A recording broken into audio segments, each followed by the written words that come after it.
Today on First Responder Fitness, we are going to grade 12 of the most popular trends in the health, fitness, nutrition, and longevity field of 2025. Welcome to First Responder Fitness with Carl Wimmer, where armor is forged through mental, spiritual, and physical preparation.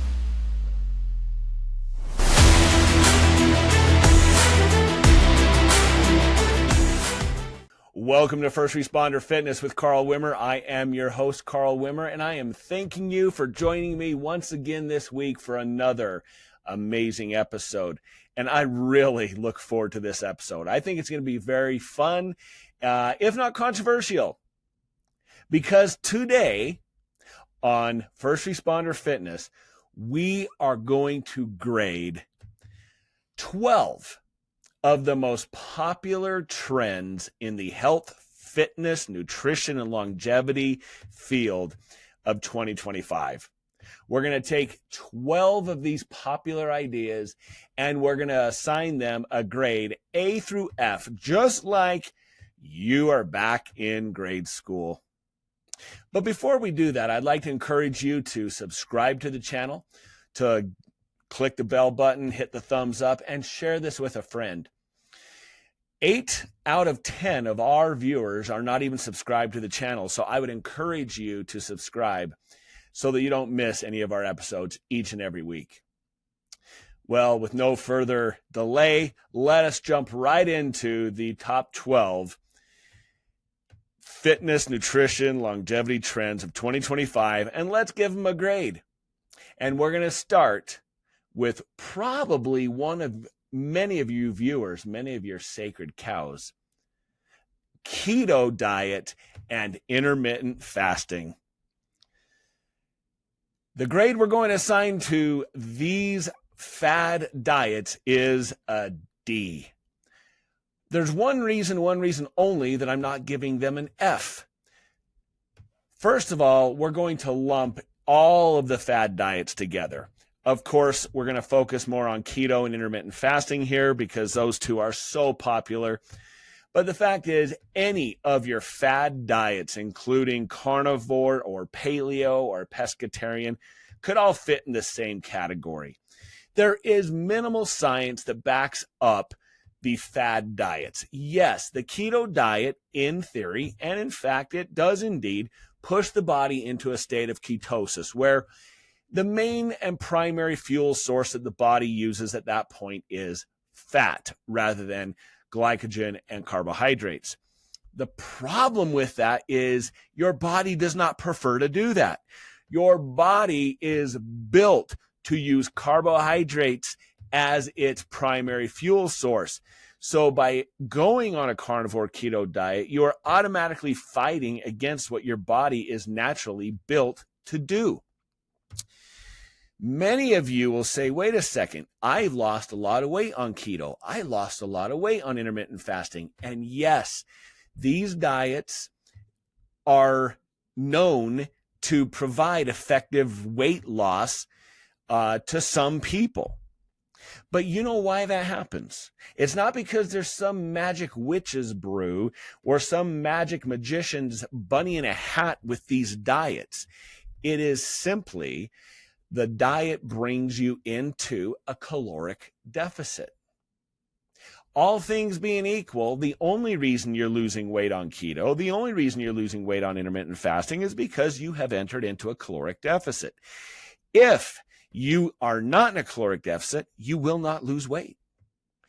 The laws of thermodynamics, the laws of the universe still apply to keto. They still apply to intermittent fasting. They still apply to your vegan diet and your pescatarian diets.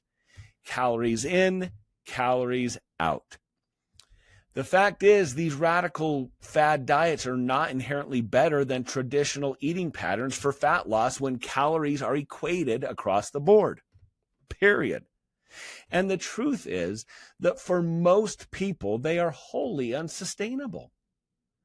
Most of you can't keep a goal to work out for more than 3 weeks. You know this. You set a goal in January as a New Year's resolution, and by the end of January, you've stopped going to the gym.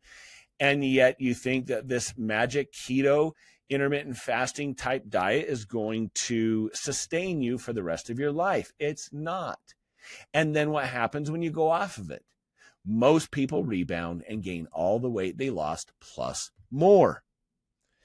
There is no long-term data showing that keto or intermittent fasting is superior to balanced diets for mortality or chronic disease prevention.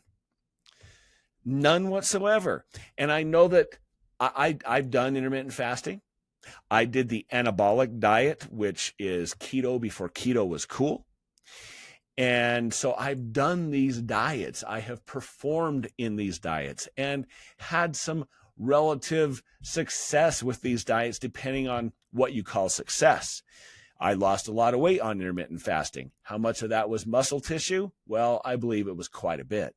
In fact, if you're over 40 years old, I would stay away from intermittent fasting almost entirely, because muscle is so critical and so hard to hang on to at your age and hard to build at our age, that by intermittent fasting, you are restricting your ability to get enough protein to build or sustain the muscle mass you have. Very, very important. Now, I know the prophets of intermittent fasting will say, well, it produces autophagy. That is a buzzword where there is so much garbage behind it that you can't even begin to fathom the nonsense. I have literally seen some of the intermittent fasting prophets claim that autophagy can erase cancer. This is a filthy lie and backed with zero science whatsoever. No proof. Everyone knows someone's uncle's cousin's former roommate who that happened to. Autophagy is a real thing. Autophagy is the body breaking down old and useless cells. But did you know that autophagy happens just as prevalent? It's just as prevalent in a calorically restricted diet as it is intermittent fasting. So if you ate from all the food groups, ate all day long, like a normal human being, yet you restricted your caloric intake to where you're in a calorie deficit, autophagy would still be taking place in your body. Again, fad diets provide almost no, they provide no magic sauce, and they provide no real long-term benefit over wholesome, healthy, clean, whole foods. For some people, then this is why I'm not giving fad diets like keto and intermittent fasting an F, is that for some people with certain medical conditions, such as refractory epilepsy, or other metabolic disorders, there could be benefit from these types of diets. But for the overwhelming majority of the population, these diets deserve the D that I've just given them. Number 2, sleep.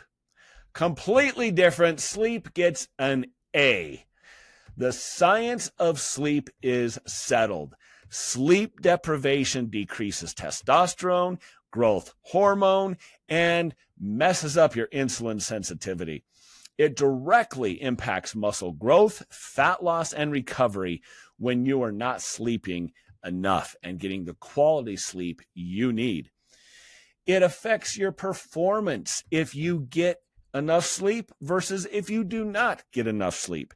Even one night of poor sleep can impair reaction time as much as alcohol. You first responders, you police officers, you firefighters, you military men and women, you on the front lines in the medical industry, the paramedics, the EMTs, you cannot afford to be impaired while on duty, where fractions of seconds count in either terms of your life or the life of somebody else. Sleep is crucial and a non-negotiable. In fact, I have done an entire episode on sleep, and I encourage you to go back and watch the episode on sleep and sleep hygiene, especially for first responders. Sleep is strongly tied to a reduced risk of cardiovascular disease, dementia, and early death. So if longevity is important to you, sleep should be a priority. The third item on my list could be thrown into the fad diet category, but it is so popular right now on TikTok. It deserves its own category, but I'm not going to talk about it for very long. It is the sugar diet, and it gets an F. In fact, it gets a Z. If I could give it a Z minus, I would. The sugar diet is horrendous. The science behind it is non-existent. Yes, there's pseudoscience and there's pseudo-experts. Again, the prophets of Instagram and the prophets of the internet will come out and tell you how great it is. However, high sugar spikes your blood glucose. High sugar promotes fat storage. High sugar increases the risk of metabolic syndrome. High sugar increases your risk of cancer. It increases the risk of all-cause mortality, and it is a horrible idea. The only exception that I can think of that a category of people that might benefit from the sugar diet are elite endurance athletes in competition where sugar is burned rapidly.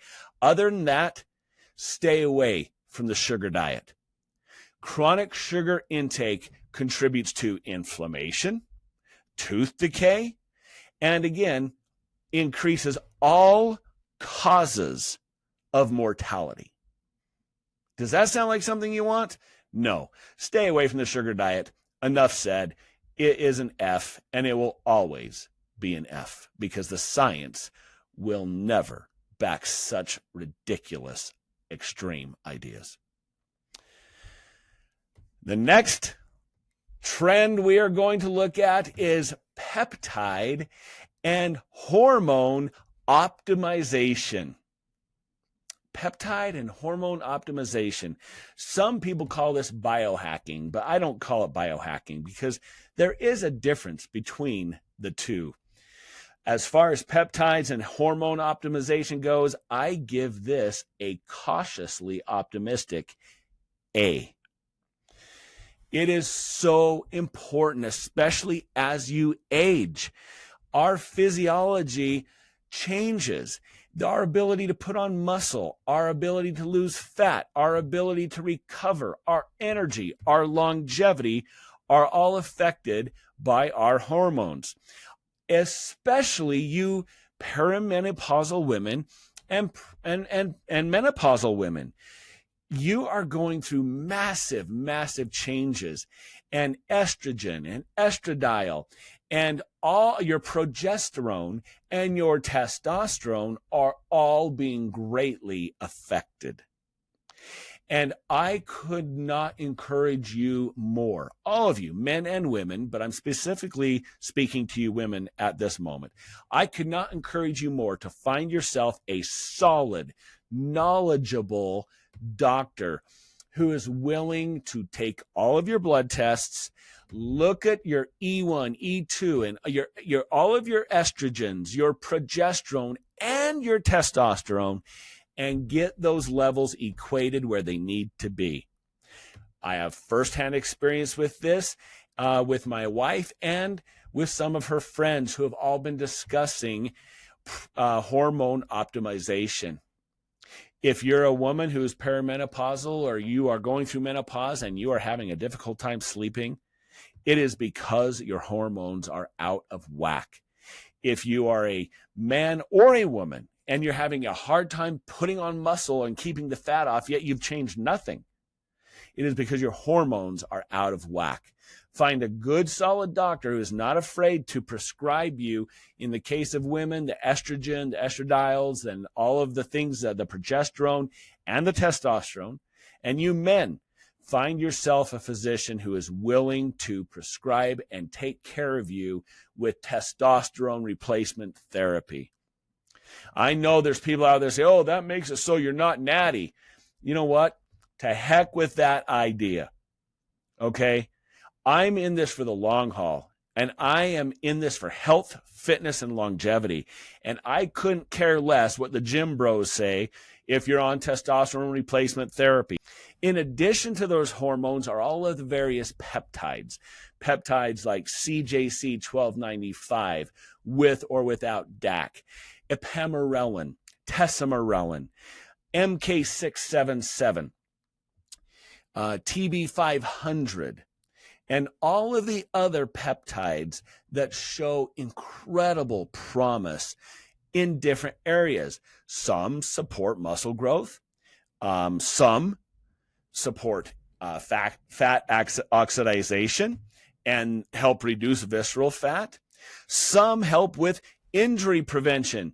Your TB500s and your BPC 157s are almost miraculous in the way that they heal soft tissue injuries. In fact, I have a right shoulder injury right now that I don't have any of those peptides, but I could certainly use them. And if it doesn't improve soon, I may be getting some BPC 157 and TB 500 to help with the inflammation and the healing. We at First Responder Fitness are about your overall health, your longevity, your mental health. And if your hormones are out of whack, your mental health is down, your physical health is down, and frankly, your longevity decreases. And so I strongly encourage you to go get your blood work done and find doctors who are wise enough and smart enough to help you in this arena. Now, it's not all sunshine and roses. The cost can be prohibitive for many people. And there are some potential side effects. That's why you don't do anything without consulting with a physician. Additionally, there are legal and regulatory considerations. If you are a competitor in college or in sports where you are controlled by WADA, some peptides and hormones are banned. And so you need to make sure that you are not risking your scholarships or anything else when it comes to that. But perhaps the biggest risk of peptides and hormone optimization is what I call the overemphasis risk.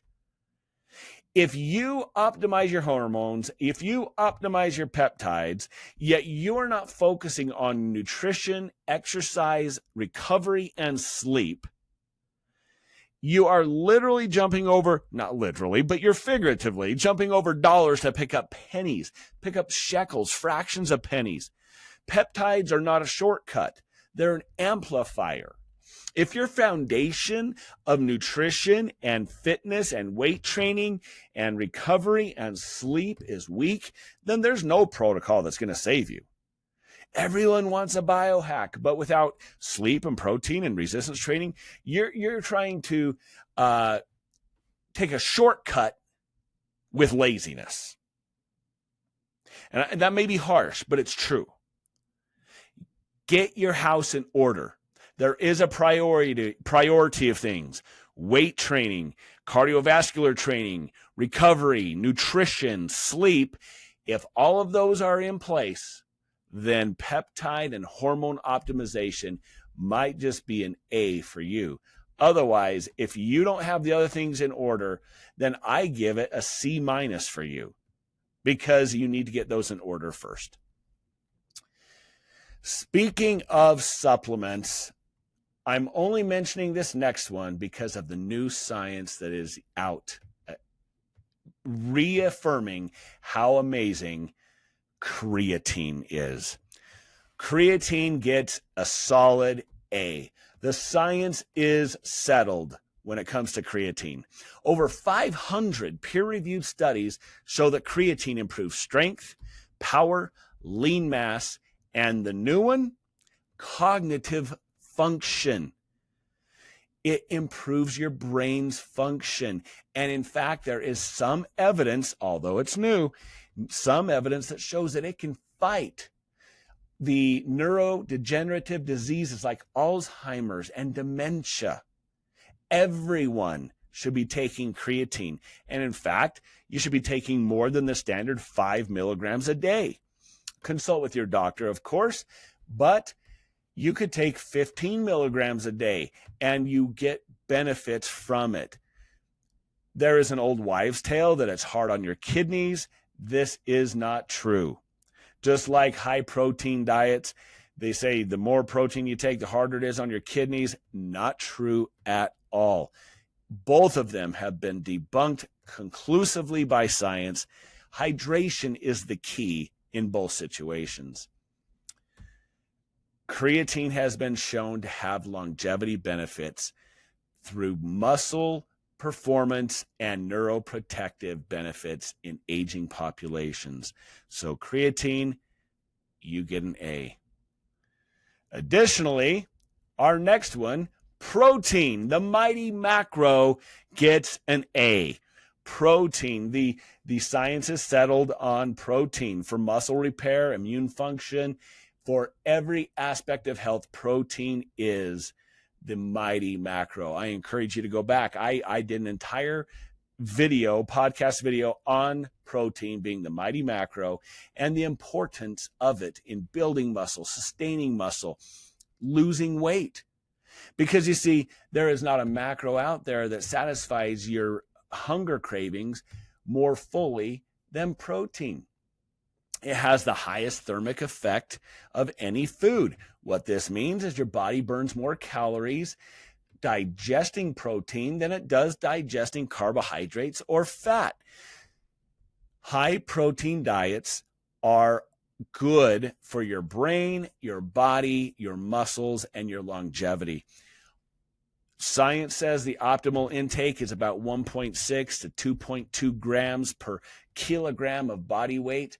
I take far more than that right now because I am in a lean bulk right now. And so I am getting about 2 grams of protein per pound of body weight.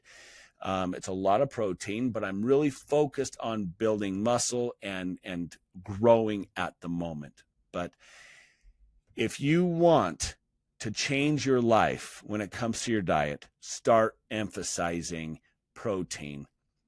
Grade A. This next one's going to hit hard for some of you, and in fact, it might be a little sacred cow that I'm about to attack, maybe, but it is high-intensity interval training, CrossFit as well, but HIIT training for fat loss. HIIT training for fat loss gets a C. And you know what? It's not because HIIT training is useless. I'll explain why it gets a C in just a moment. But I do give HIIT training a C. This is why. Certainly the science behind high-intensity interval training shows that it burns calories quickly. And most importantly, HIIT training improves your VO2 max. And as far as VO2 max goes, it is one of those top measurables that will determine your lifespan.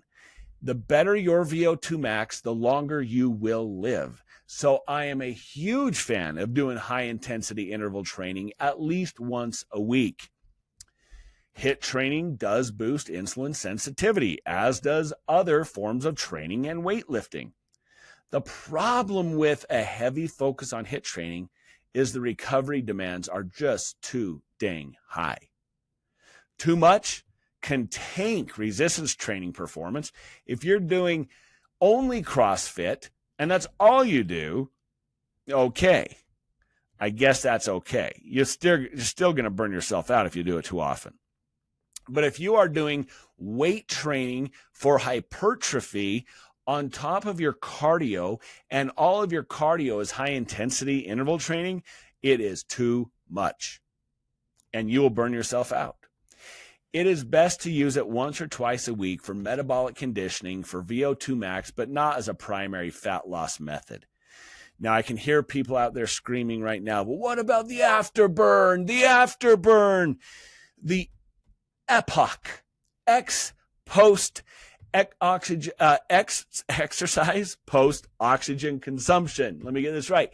Exercise post oxygen consumption, EPOC. It's also known as the afterburn. And what they say is that high intensity interval training wears you out so fast that by the time you're done, for the next 24 hours, you're burning so many calories. It's like you're a furnace turned on and you're burning calorie after calorie. And that's why it's so much better than low intensity, steady state training. It's just not true. Sorry. Study after study, research after research shows that the afterburn accounts for about 6, if you're really lucky, 10% additional calories than what you burned in the middle of your heavy breathing, sweaty exercise. 6% more calories. Additionally, weight training gives you EPOC, the exercise post oxygen consumption. Even low intensity steady state cardio gives you a little bit as well. So the afterburn is not a reason to focus on high intensity interval training. It's just not. What about LISS, low intensity steady state training for fat loss? I give LISS a B. Slightly better than HIIT cardio, but still not an A. And that is, again, I'll explain why in just a moment. But the science behind low intensity steady state cardio is that it burns fat efficiently over a longer period of time. And it is far easier to recover from. So if you're weight training and doing cardio, low intensity steady state cardio is king. It's great for active recovery and mental decompression. The problem with it, it takes a lot of time. You have to do it for a long period of time, and you don't get quite as much afterburn as you do from HIIT cardio. At the end of the day, the reason I give HIIT cardio and LISS cardio fairly low grades when it comes to fat loss is because nutrition is king. If you don't focus on nutrition, it doesn't matter. You will not lose weight. You will not lose fat. And remember, it was HIIT cardio for fat loss and LISS cardio for fat loss. They are not made for that. Abs are made in the kitchen. If you're eating too much, it doesn't matter how much cardio you do, you cannot outwork a bad diet. The next item on our list is one that is so trendy right now. Do you love it? Do you not? And it is cold plunge. Cold plunge, I'm sorry, all of you advocates, it just gets a C. A C. The science behind cold plunge is that it may reduce muscle soreness. I think that's pretty factual that it does, in fact, reduce muscle soreness. And it reduces inflammation. It also increases mental resilience and has some benefits in that regard. The drawback is that the benefits are also the negatives to cold plunge. If you are into hypertrophy, if you're trying to build muscle, part of what causes protein muscle synthesis is the inflammation in the muscle. So one of the worst things you can do, and science has now shown this, is go lift weights and then jump into a cold plunge, because the cold plunge absolutely blunts muscle growth. It reduces the inflammation needed for the body to send the signals to rebuild the muscles bigger and stronger. It is not a good idea. It is best to use cold plunge as a morning wake up, maybe to improve your mental toughness and resilience, or if you are an endurance athlete and you have a lot of joint inflammation, cold plunge could be just what the doctor ordered. But it is overused and overstated when it comes to the benefits. By contrast, sauna gets a solid A. Sauna is perhaps one of the best things you can do outside of exercise when it comes to your health and longevity. regular sauna use has been proven to reduce all-cause mortality risk. All causes. It improves cardiovascular health. Excuse me. It lowers blood pressure. It fights against neurodegenerative diseases and dementia. It is a health protocol that should be implemented by just about everyone. And I did an entire episode on sauna and the benefits of sauna. I encourage you to go back and look at this episode. The next one on the list is just CrossFit. I know I've already talked a little bit about it being in the high intensity interval training, but let's just talk about CrossFit, cross training in and of itself, because it is so widely used and trendy. And I give CrossFit a solid B. Cross training is a solid B. It definitely works your capacity. It builds strength. It builds your work capacity. It builds strength. And most importantly, boy, it fosters a great, strong community. I see people doing CrossFit type training in groups, and they're supporting each other and they're working hard together. That is amazing. That is great. The only reason I don't give it an A is because I've seen a lot of people who try to do it with poor coaching or with high egos, and they get injured. It seems like the injury rates are higher in cross training than in other areas. And that's just anecdotal observation of my own. But it seems like the injury rate is higher, especially without good, proper coaching. So I encourage you to find yourself a good coach that can teach you all the various aspects of the movements within cross training. It's best for those who thrive in a group environment and competitive training styles. It's super good. I'm a big advocate of cross training. Again, if you use it too much, if you work out that way exclusively, there are some negatives to it. You can burn out quickly. You can overexert your nervous system. But overall, cross training, CrossFit training, that type of training, give it a good solid B. And finally, the thing that everyone was talking about, and I still see people talking about, is the 75 Hard program. The 75 Hard program. I give 75 Hard a C. Why do I give it a C? Well, I think it has some huge pluses. Huge pluses. It also has some huge downsides. For instance, zero research. It was just one guy's idea. He came up with it, published it, and it took off like wildfire. The anecdotal evidence shows improved mental toughness, discipline, and some health benefits from it. But there is really no research backing the 75 Hard program. It is unsustainable for most, and you do risk overtraining or burnout, especially if you're new, and that's the thing that convinces you to start exercising. On the other side of the coin, however, is the fact that it gets people exercising. It gets you out moving. Two workouts a day. One has to be outside, and you can do the other one however you want. It gets you outside. It gets you in the sunshine. It gets you moving. It gets you reading. It's kind of an all-encompassing body lifestyle change. And for that, I think that's amazing. I think that's great. I don't think it is the panacea that people are looking for. I don't think it answers all the questions that people have in life. I don't think it's everything that people pretend that it is. I think it has some real drawbacks, especially the lack of guidance, training, and science that supports some of the things that it talks about.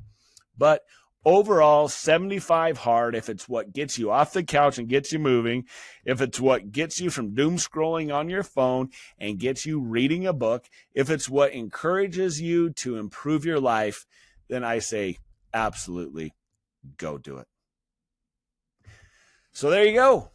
There's my grading system for some of the most popular trends of 2025. Where do you agree with me? Let me know in the comments below. Where do you disagree? Definitely let me know in the comments below. Cuss me out. Let me know where you disagree. And Let's just have a good discussion. I encourage you, no matter where you fall in line with these things, to continue to improve your health and fitness and longevity. Focus on that. Bring your family along with you. I'm Carl Wimmer with First Responder Fitness, reminding you, as always, be good to yourself, be good to others, and as always, stay safe.